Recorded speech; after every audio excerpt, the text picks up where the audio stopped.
Hello, and welcome to another episode of Worst Collection Ever. This is the show where we tell you about the worst comic book collection in existence, and it just happens to belong to us. I'm Jen. I'm Sean.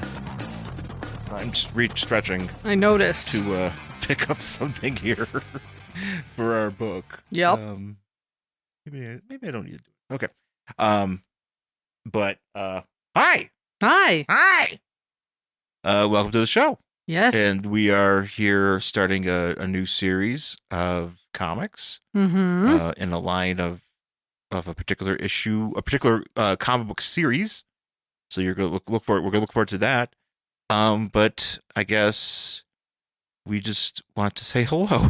Okay. Because I'm like, Sure. I'm like, do I just? Because we usually before we get started, we'd be like, I was like, oh, what do you want to talk about? I was like, we'll talk about something real quick, whatever, and get over it. Well, but, you went to Red Rocks for the first time, so there you go. I was gonna say we should talk about the Red Rocks thing. That was so something that I've always wanted to do since moving here was go to Red Rocks. Yeah. Which is, if you're not familiar with Red Rocks, which I'm sure most of you are, but Red Rocks is it's a park.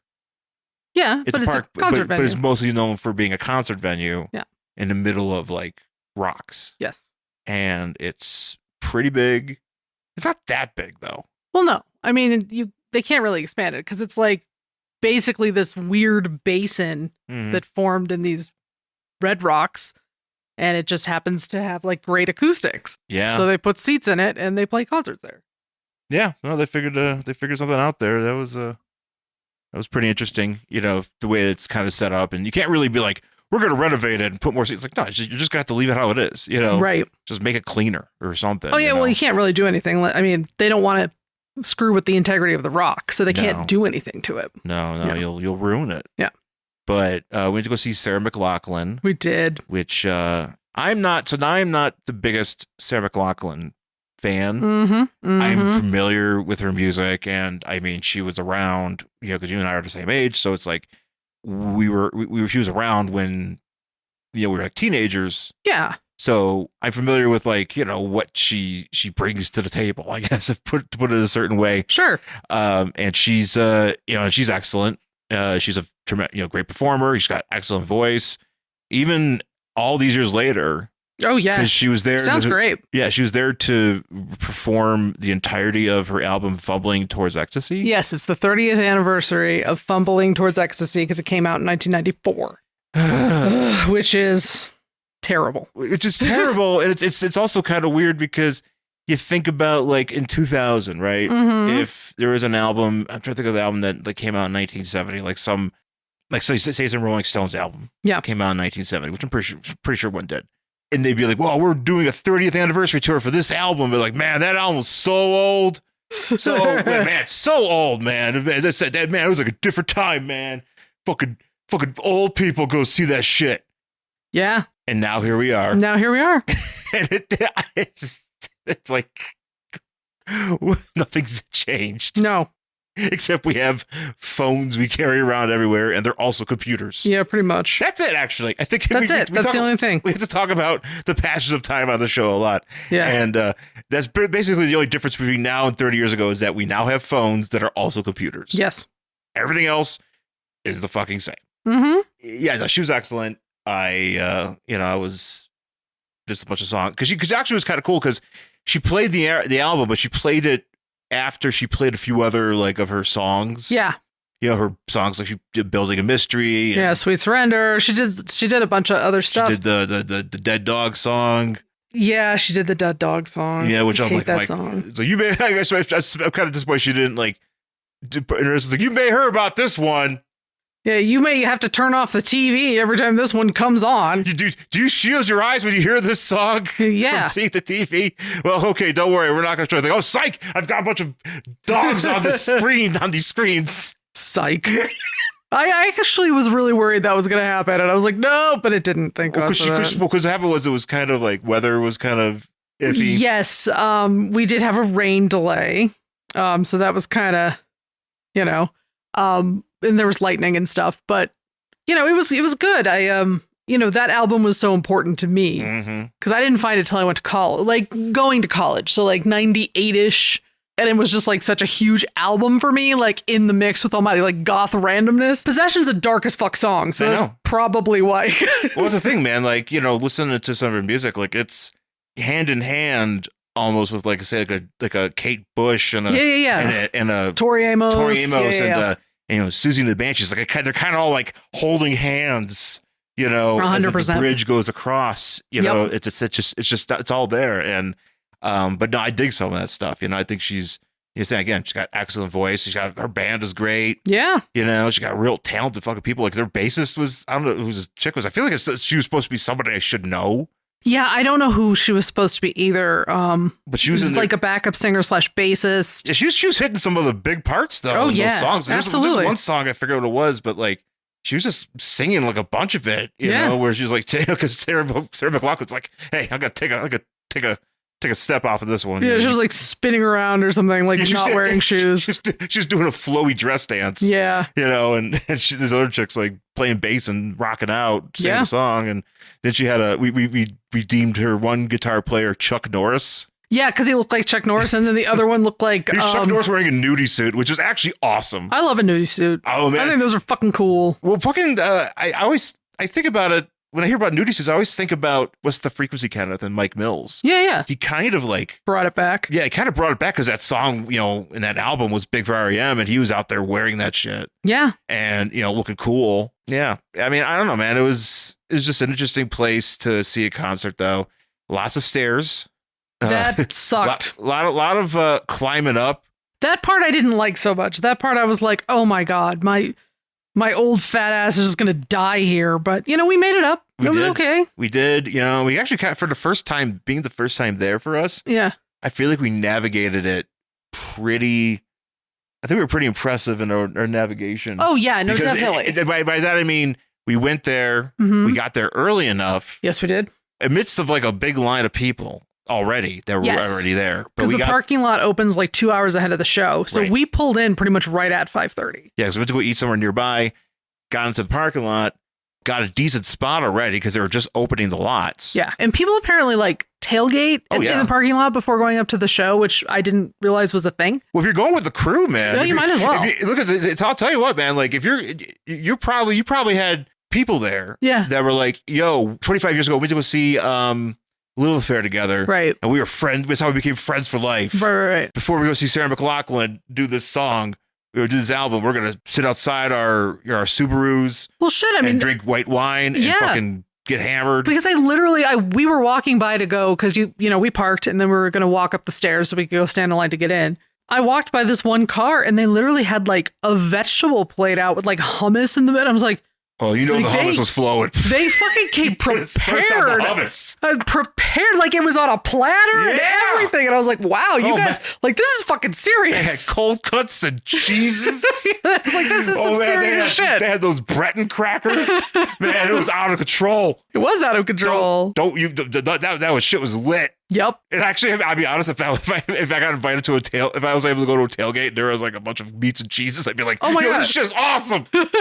I'd be excited. Best day of my life. gonna watch this. I can go to Red Rock show. It's gonna be great. Yep. But yeah, it's interesting to navigate that place, or just kind of like, because it's so big. Mm-hmm. The way we figured out is you have to get there early. Yep. In order to. Which I'm glad we did, because having never actually worked a concert there, we got there early. We walked up like a billion stairs, waited in line, walked pretty much around, walked up more stairs. And then we just kind of found some seats. So we're just sitting there, you know, waiting for the concert to start or whatever. And as we got closer to showtime, like these people kept showing up and there were like no seats for them because we were in general admission. Mm-hmm. You know, we're not. Because it's like a certain part of after a certain row. Yeah, there was like a rope and it was like behind the rope was general admission. So we just kind of sat wherever. And like more and more people kept showing and they didn't have anywhere to sit. No. So there were people just like standing around and like it was a lot. And I'm like, you know what? I'm glad we got here early because then we have a seat. And we got a seat on the end. Like we usually like to get seats on the end of things. Yeah, I'm an end person. So you can like, you know, get out, you know, easily. Mm-hmm. But it was a thing where they're trying to squeeze all these people in, you know, and it wasn't cramped. Yeah. But you could tell that it was like, oh, we need to get as many people sitting because, you know, you get a lot of people standing. Yeah. And some of those people are getting drunk Well, we saw people get kicked out, like a whole party. That girl did have like a bride hat on. Oh, did she? Yeah. So I was like, oh, is this like a bachelorette party? Because like, I don't know, there were like 8 women there and they were like younger and they did get kicked out by security. I'm not exactly sure why, but I just know that there was a lot of a general nuisance. Also, there was a lot of noise from over that area. And then like one of the guys in front of us like went over and was like yelling at a security guard about it. And then they got kicked out. So I don't know. I don't know what happened. Yeah. Like, how do you get kicked out of Sarah McLachlan? I don't know, man. You could. Some people just want to see the world burn. I guess 100%. Let's put it that way. Either that, or they're just like, we just go to concerts to get totally fucking drunk, and it's just like this rip roaring mess. Yeah. Can I go out there and be a complete pain in the ass? Right. All right. Yeah. No. It was pretty. It was something. And it was a nice night too. Yeah, it was a nice night. You know what kind of freaks me out is sometimes when you're sitting there looking at like a view of like your city like that. Yeah. It's just, it's just flat terrain, but obviously you see all the buildings and stuff in the distance. Mm-hmm. I always like feel like I'm going to see like an Akira explosion. I mean, it's possible. Like just all of a sudden you see like a flash and a bubble just, and then it's like, oh, that's how it ended, I guess. That's the end. Yeah, that was the end. But it was just like, it's like you see it coming.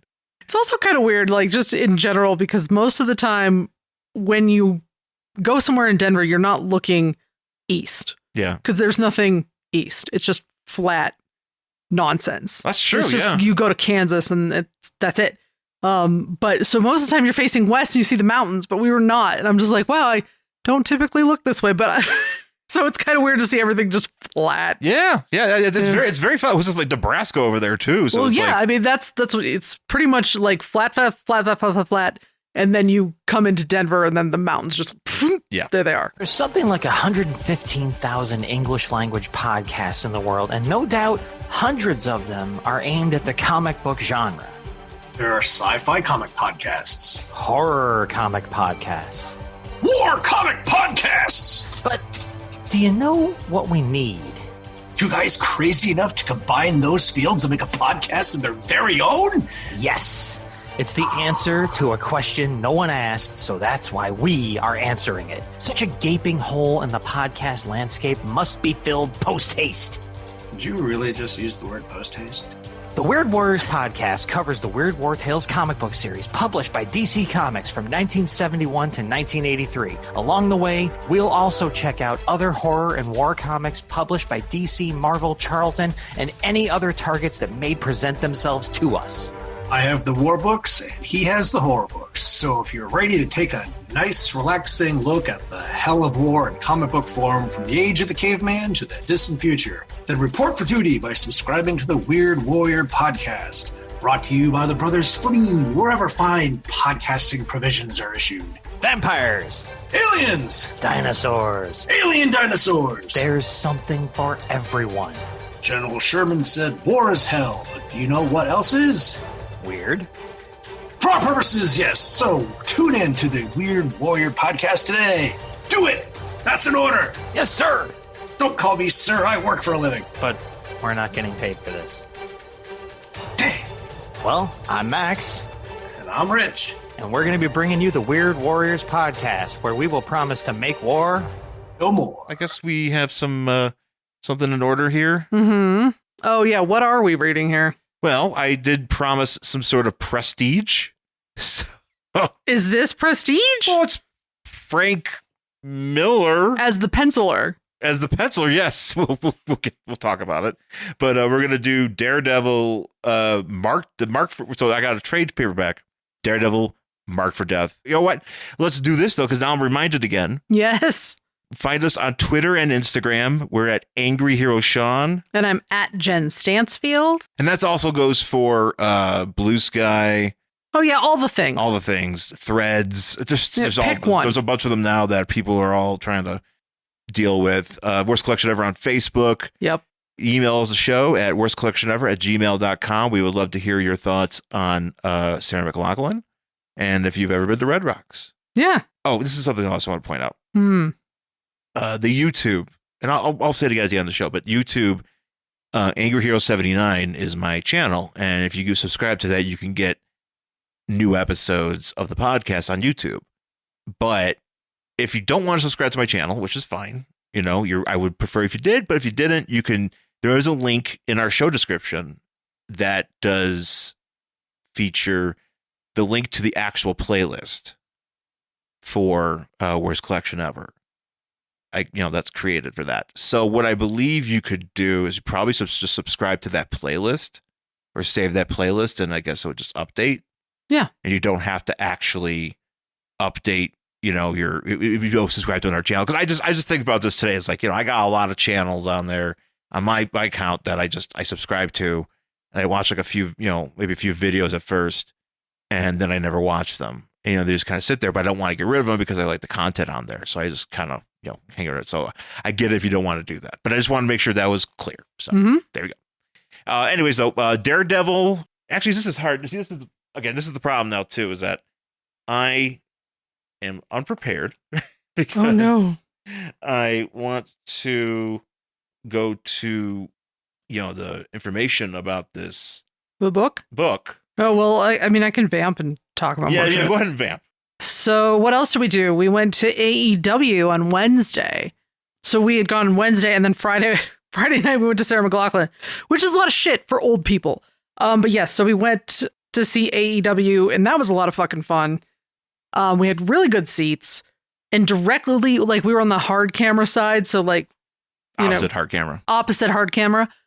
So the people directly across from us were like front row, and they had this fantastic sign where they had taken the Young Bucks and put Trixie Mattel and Katja's heads on them, and they're both drag queens, in case you don't know, and it was very, very amazing. Like, they called them the Young Tucks, and I thought that was the best thing I'd ever seen. And then after that, we went to Buc-ee's, which I'd never been to, because apparently it's a Texas thing. It was like a Walmart-sized gas station. It was fucking huge. Yeah, they're very popular in the South. Yes, which we just got one here.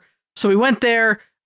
We bought a lot of things that we didn't need, and I did find the guy who had the sign, and I told him I liked his sign, which was amazing because I usually don't talk to people. I know you're very. Can you imagine? Very social. I went and said I liked his sign. You were very, very social to these folks. And, yeah. That was I was very proud of you. Hey, thanks. Because usually I don't speak to anybody. Well, yeah, but you were you were really hyped for that. I was really excited about that, and that was like, if I had like when we were at Sarah McLachlan, I saw that kid in the Assemblage 23 shirt, and I had literally just caught it out of the corner of my eye. And if I had more time, I probably would have told him that I liked his shirt. Yeah, because I literally don't think I've ever seen one in the wild. You don't? No, you typically don't. No. Yeah. No. Yeah. It's like that one time I saw the little kid wearing a Frontline Assembly shirt on Bleecker Street in New York City. And I just assumed he had it because his father worked for Ford and kind of thought it was related. Sure. Yeah. Oh boy. He's on Bleecker Street. I'm going to assume that kid is cool. Oh, he was born to cool parents. Well, it's the Todd Berry joke. It's like, no, honey, don't take that Frontline Assembly shirt off of him. Nobody will know how shitty my record collection is. Pretty much. Anyways, Daredevil number 159 from July 1979. And we're actually reading this out of the Marked for Death trade paperback. And I guess this is like a series of... I thought this was like a proper storyline, but it really isn't. Okay. It's just a collection of books, that have to do with whatever is going on here, because technically in this book, Matt Murdock gets marked for death. Yeah. He gets some guy who's like, I want to kill Matt Murdock. Go do that. And he's like, everybody's like, cool. And that's it. Yeah. But this trade paperback, actually, it's one of these ones that I love. It's one of the early 90s trade paperbacks. Yes. So it's like, when people didn't know what the hell trade paperbacks were, where they weren't so ubiquitous, you're kind of just like, oh, they collect comics and books. I didn't know that, and now in book form, and this back then cost $9.95, which I guess of back then would have been like $20. Sure. Given inflation, but I probably bought this for way cheaper. Oh, did you get this at Second and Charles? Maybe it definitely feels like a Second and Charles thing because I found I think the one over in Fort Collins, not Fort Collins, the one in close to Boulder. Oh, Broomfield, yeah. Broomfield has like a lot of these. They do. They have a very large trade paperback section. Yeah, it's an interesting. Sometimes you go to the stores and it depends on where you're looking, but some places have much more interesting trade sections. Yeah, than the others. It's just like they're stacked differently depending on who obviously comes in and drops shit off and all the stuff floating around. But we'll talk about the cover of the comic in a second. But the cover of the trade paperback is kind of like a collage of things. So there's Daredevil, and he's holding a man who looks like he's wearing like boxer shorts or athletic shorts of some sort. He's a boxer. Yeah, because he's wearing a boxing glove. And he is bleeding venom. Yeah, that's the first thing I noticed is like it's black. He's supposed to have blood, but it literally just looks like the alien venom has attached itself to his chest. It's like venom sneezed out. Or the black oil from the X-Files. Oh, shit. It's either or because that's literally what it looks like. But I think it was probably just too graphic to put actual red blood on the cover of a book. I don't know if they still do that now, but I mean, for as long as I've been reading comics, most comics will, if they want to portray somebody bleeding, they'll just, if you're DC or Marvel, you're usually making it just like a black. Well, I think especially situation. If it's a cover, I think the inside is a little bit different. Right. So, but this is like a composite of different drawings, I feel like, because from different covers, because there's a cover where he's just holding this guy that's coming up that we're going to eventually read. But then there's also Natasha, Black Widow, because this is around just after the time that they kind of co-hosted his book together. Okay. There was a period where it was Daredevil and Black Widow. Oh, okay. And now, she's still around, obviously, but it's not, the same. So there's that. And then it's like a fold out thing. So you go around the back and you've got a bunch of goons in the far background. You've got. Oh, see, I didn't even look at the back area. I did not realize that it was like a splash page type of thing. And then you look at here, you see Bullseye. Yep. Bullseye, though, is just kind of funny because he's just kind of like gingerly holding an arrow. Like he looks like he's going to play darts in a bar. Yeah, he's like. It's not serious. He's just going to. Yeah. And then you see the Hulk's foot in the foreground on the very back here. Let's actually go ahead and read the back of this, though, just so we kind of get an idea of like what's going on here. Daredevil, the red-garbed foe of evil, the man without fear. He's unknown. He has become the target of the maniacal villain known as Bullseye, in whose hands anything and everything is a deadly weapon. Having kidnapped Daredevil's partner, the Black Widow, Bullseye will stop at nothing to see his arch foe eliminated. Now the trap has been set, and Daredevil is marked for death. Is that what this is about? Yeah. Oh. That's kind of how it starts. I did not read the back of this book, so I did not realize that we were dealing with like that. I just got that somebody was like, you know what? I don't like Daredevil. Fucking put a hit out on him. And that's literally what happens in this book. Well, here's the thing, though. This is in the midst of the Frank Miller run. But he's the penciler. He's the penciler, but I mean, because it's. Or is he just credited as the penciler? Well, no, he's credited as a penciler. I mean, I'm just saying, like, he's credited as the penciler, but is he somebody who like contributed to, like breaking the story or, that sort of stuff? I don't know exactly, because eventually, obviously he's writing it at some point, but I don't know. I mean, I often don't associate him as an artist, but he is an artist. Yes. He does it both. Yeah, and the art actually in this book is very nice. Oh yeah, it's very good. He's good art. It's not, because I actually do not like The Dark Knight Returns because I don't like the art in it. Uh-huh. And I believe he also did that. Yeah. And I'm not a huge fan. So when I saw this, I was like, it looks pretty good. Yeah. So Roger McKenzie is the writer and Klaus Janson is the inker. Mm-hmm. And it's, I don't know. I just think it's funny. It's Mark. It's Frank Miller. I always know him as just the writer. I don't know him as a guy with a pencil. Yeah. So anyways, so that's what we're dealing with here. And the cover of the comic proper for Daredevil 159, it just says marked for death. And it looks like Daredevil is underwater being throttled by a man holding a sword. Mm-hmm.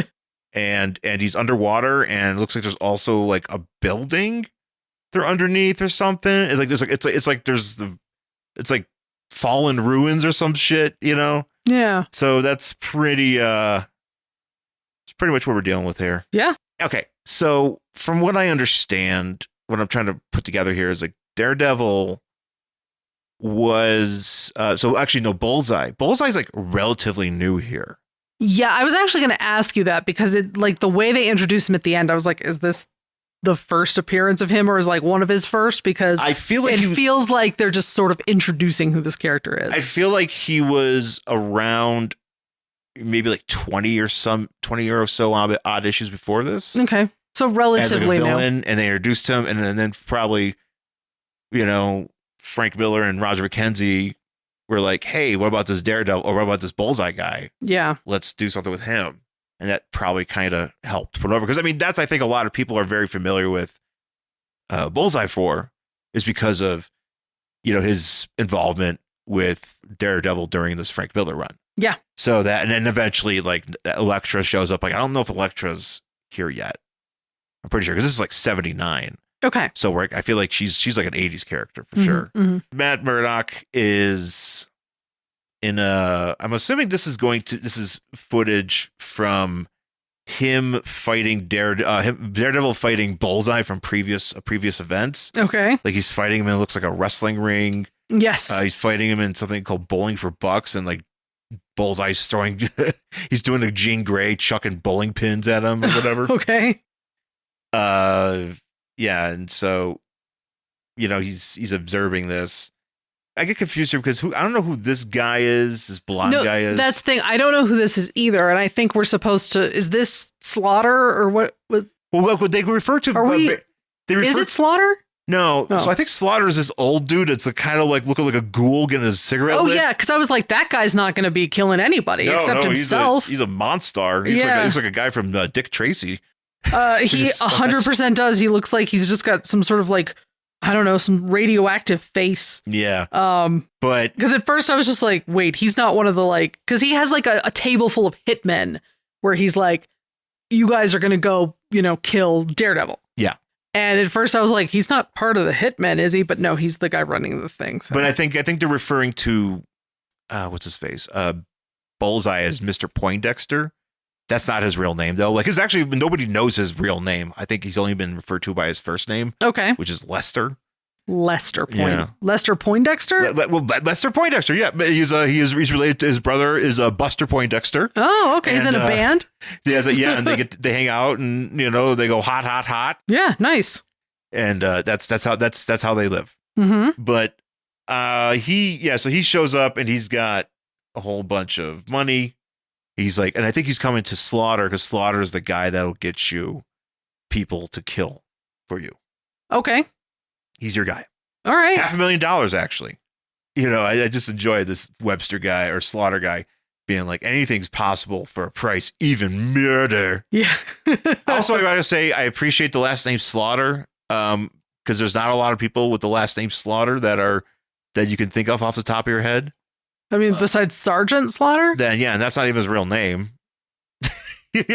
I know that. But there's only two people I can think of there was, I might even be fucking this up because I don't know if this might be kayfabe, but Mark Slaughter from the band Slaughter.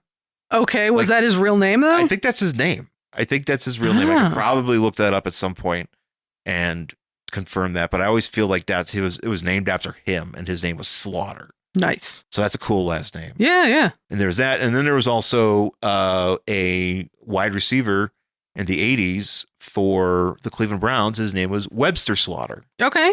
So we're remembering guys. We are remembering guys. So yeah, anyway, so Daredevil is a marked man because Mr. Poindexter wants him dead. Yes. And now we're jumping over to the outside the courtroom, and there with his buddy. There's his buddy Foggy Nelson. Yes. And so there's a bunch of reporters trying to talk to Matt Murdock, and he's like, no comment, because apparently the issue or two before this, there was some sort of kidnapping he was involved in that ended up with the death of like 3 people. Yeah. I'm actually disappointed because there was that issue before this, because I just saw the cover of it. It features a character named the Death Stalker. Nice. And He's like a ghoul. That's a fun name. Yeah. And I'm like, man, I kind of wish I was reading that. Because he was the guy that died. He's one of those guys that died and ended up in like those dead Marvel character books that I love so much. Oh, yeah. And he was a guy. He was a guy who died. Oh, man. He was trying to phase through Tombstone and became whole during such. Oh, so he got like stuck in a tombstone? Yeah, because basically, that'll. So was it like part of his body? Yeah, like he was sticking out, but that'll kill you because Oh, I thought he like just absorbed it and was like half tombstone, half man. No, I don't think that's how it works. I think that's because why that's kind of cool. That's why like Nightcrawler is always so worried about not being able to see where he's going because he might bamf into like a tombstone. He'd be like that woman in the Cloverfield paradox. Oh yeah. Like it's that kind of shit. Nice. But then outside you got Ben Urich, who is a reporter. Mm-hmm. He's a pretty famous part of the Daredevil mythos. Yeah.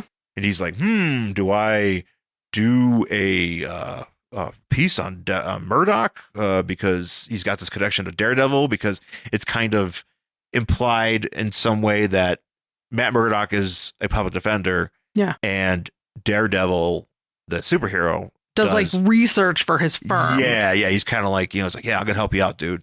Yeah. Because a lot of times, like, I mean, if you watch like The Good Wife, you see this where it's like lawyers have like people who go out and research shit for their cases.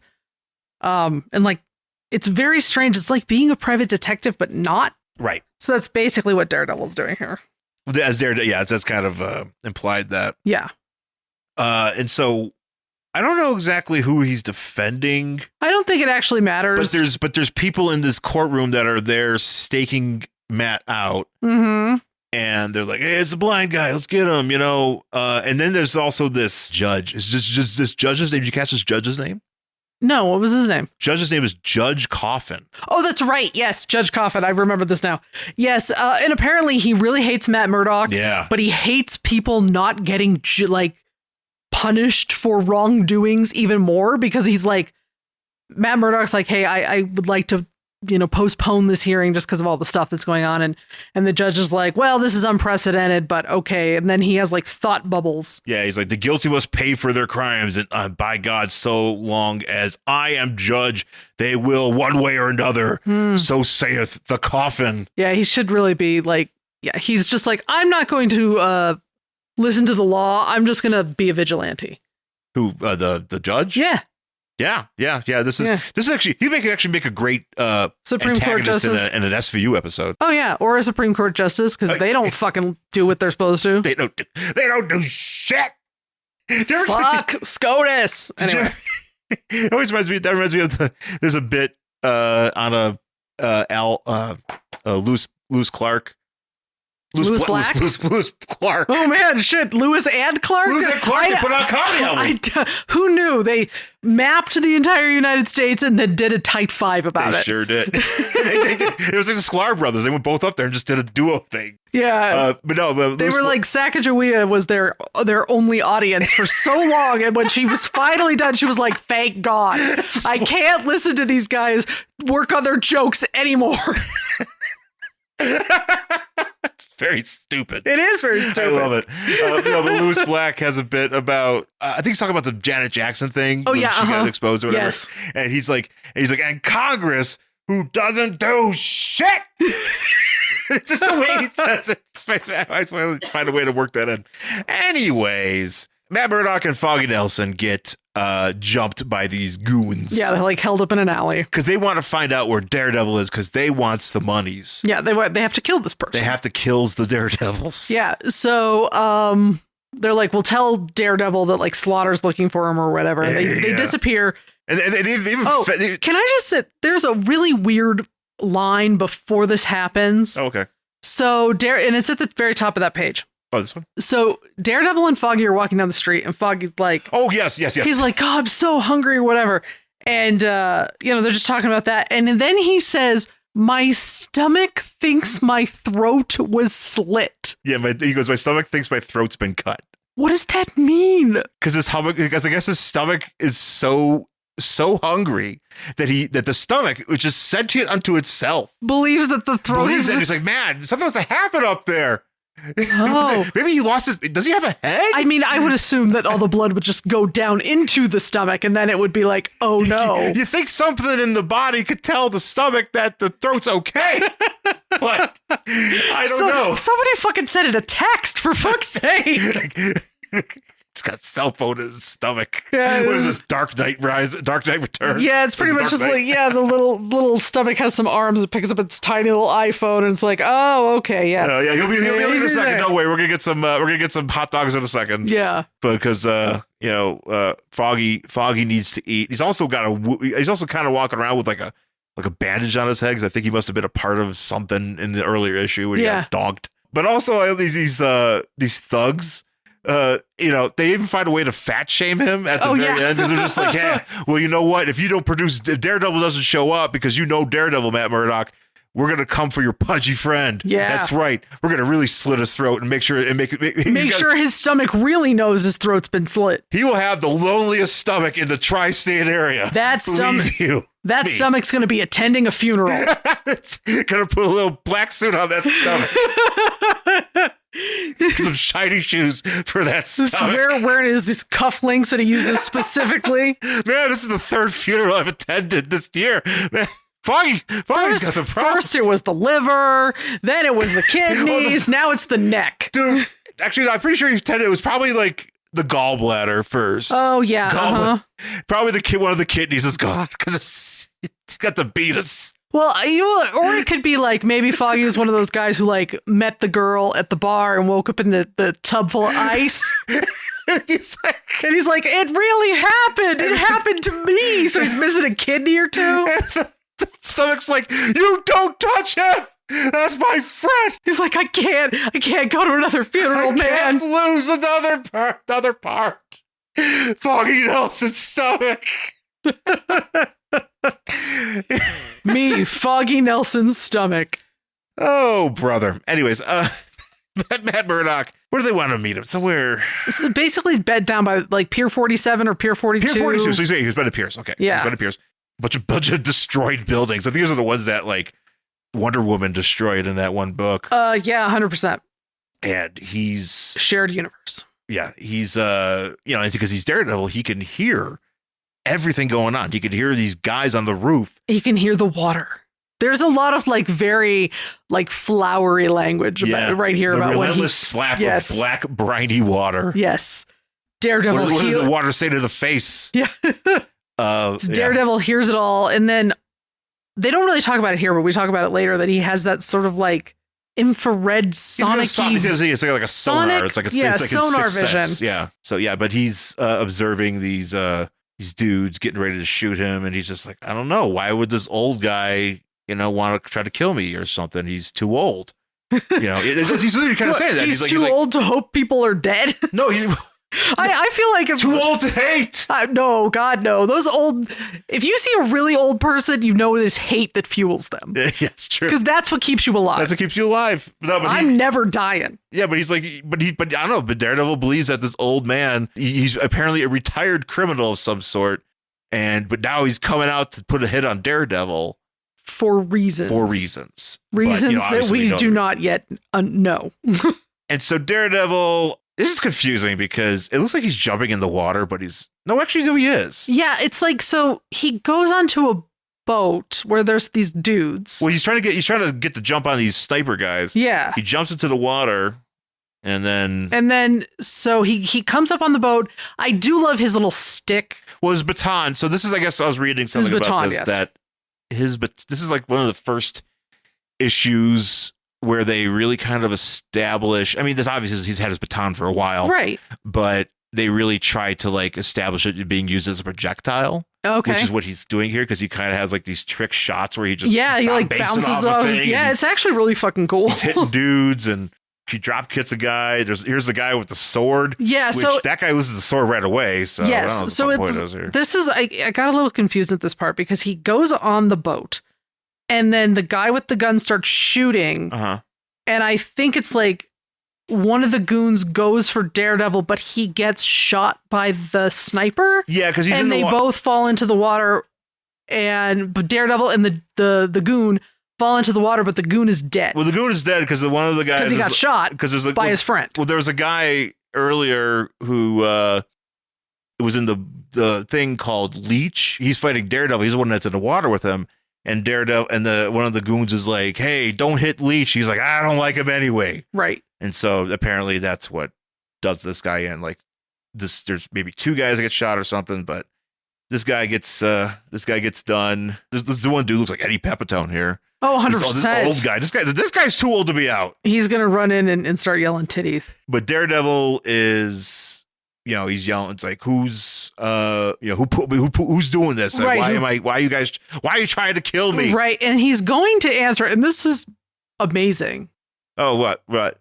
Because this guy's going to answer it, right? This is the guy on the dock. Well, we're getting here. So okay, he's having a big fight here. Fight. Yep. And he's just laying waste to these dudes. Like and there's like a decoy on the dock. So he gets. This is before what happens though. Some guy shoots off a gun. And does it right by his head. Oh, that's right. So he kind of really fucks him up. It fucks up his hearing, so he can't really hear anything, and his sonar vision is like all screwed. Sonar vision. But he still gets to the decoy, and the decoy has a gun, and he is going to shoot Daredevil, but Daredevil like relies on his instincts because he's the man without fear, and he does not die. Yeah, this is actually really cool. I kind of like the way that they're portraying all this stuff with him using his sonar, and especially also using the baton as like a full-on like assault weapon. Mm-hmm. Like just crushing dudes with it. Oh, and, I love how I really do like the drawings where he's like banking it off stuff. Yeah, it's pretty neat. I think that looks really cool. Just banking. If he was in the Marvel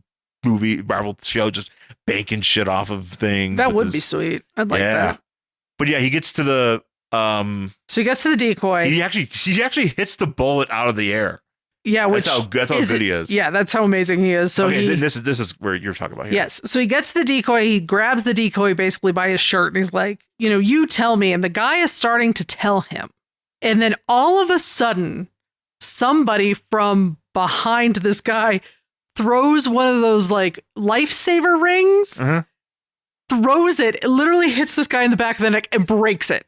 Well, and he dies instantly. Well, that's because that's what's his face in the boat. That's Bullseye. I know, but it's just really fucking funny. It actually had to take me a sec.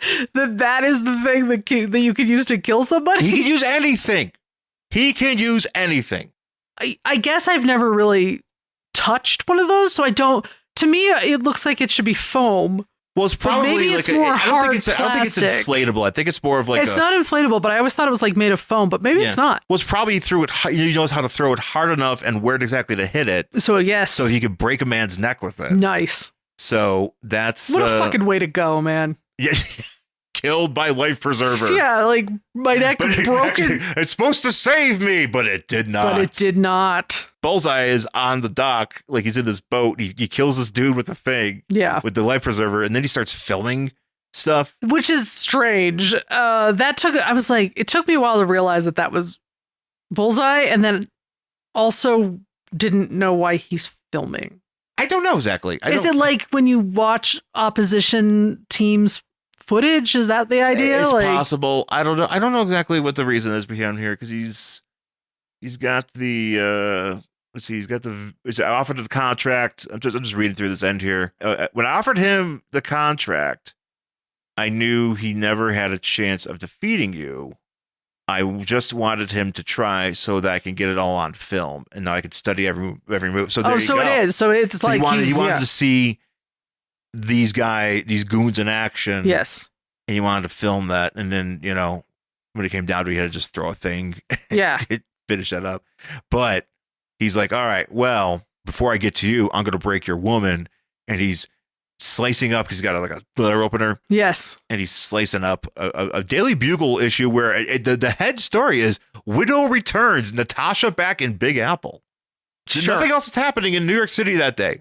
Yeah, you got to report on this one lady coming back. But a lady. There is a lady coming Russian back. Lady spy returning to the Big Apple. She's coming to the city. Fucking front page news above the fold. She's coming to the city, and she's also going to have lunch with Thor.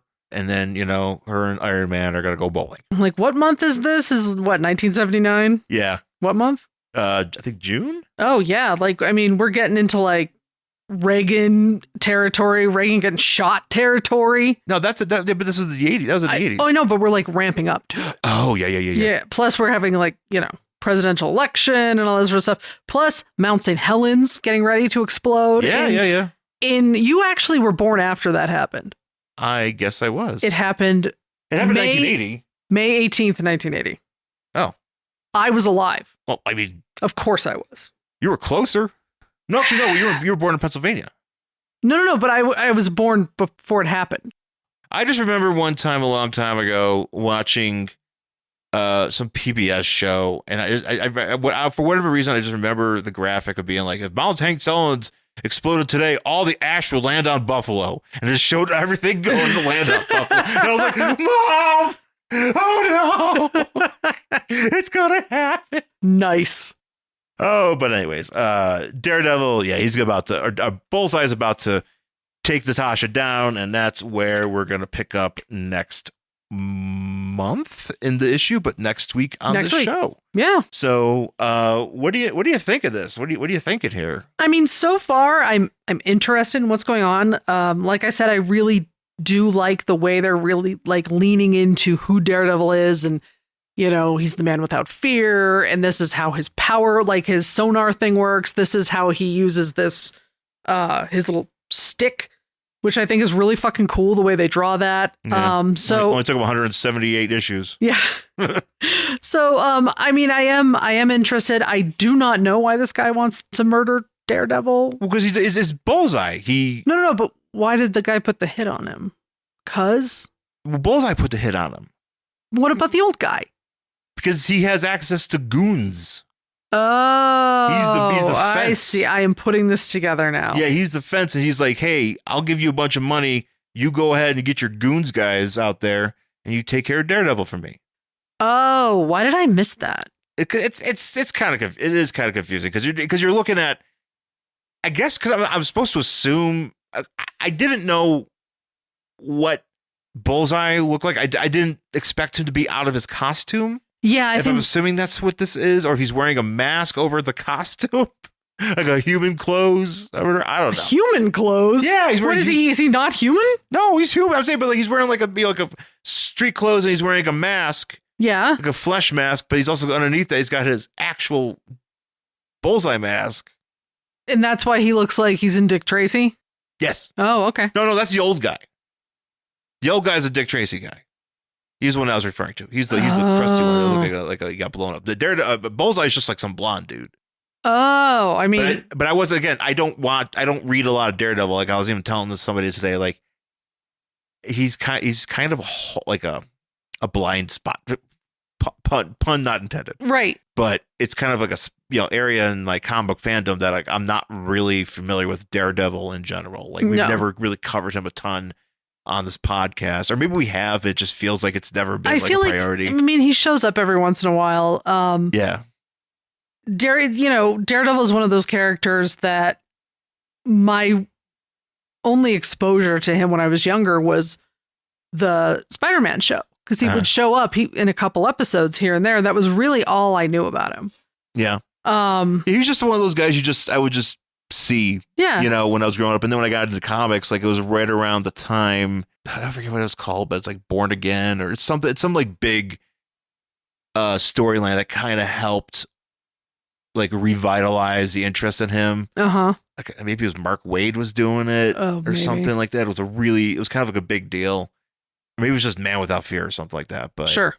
And then he also got his new costume, the weird costume from the 90s, which I like, and I think some people are kind of come around to it, but it was a bit much back then because now he's wearing the red. There's also actually a Daredevil comic. I want to say it's either 317 or 318 of this series of this run that it's nothing but Daredevil kind of like his experience as Matt Murdock, like experiencing the subway and like engaging in different things. Like it's nothing to do with any heroes or anything. It's just like a bunch of like slice of life stories or whatever. Oh, okay. I might have it in there. I don't know. I feel like it's something. It's one that actually like I really liked it. And he even delivers a baby.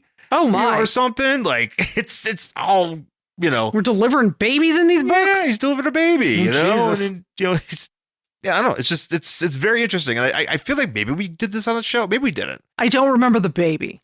Yeah, I don't know. It's one that I really like. And but as far as that goes, like, I'm not like this big Daredevil guy, but I wanted to get this. I wanted to get some of these trades because, like, this Frank Miller run, everybody talks about it. Like, if he's not synonymous with Batman, about his Marvel work with Daredevil. Right. That's a big thing. Like, it's kind of like 1 and 2. Yes. So I'm looking forward to reading more of this. Because I was trying to, like, actually it was kind of cool because I was looking through our stuff, for Marvel stuff, and we actually, we have some trades and also some just random issues, but we have a lot of stuff. There's a lot of really interesting books, some stuff that, like, I'm just like, I've been looking forward to reading, and I think it would be good for us to it'll be a lot of fun. Yeah. As far as Marvel goes. I know DC's got some stuff too, obviously, but Marvel, there's this, like, there's the Guardians of the Galaxy thing that I'm really looking forward to. And there's a Captain America and Deathlock, like, it's I think that's really cool. So you look forward to that on this show, Yeah, absolutely. We'll go through these things, and you could join us every week here on Worst Collection Ever. Find us on YouTube. Angry Hero 79 is my YouTube channel, or just click the link in the podcast description and subscribe. Either you subscribe to the channel, or you could follow that playlist and get your new episodes there. Also, Apple Podcasts, Spotify, anywhere you get your podcasts. Please rate, review, subscribe, tell a friend. And I think that's going to do it for this week. So once again, thanks for listening, and we'll talk to you again next time. Bye.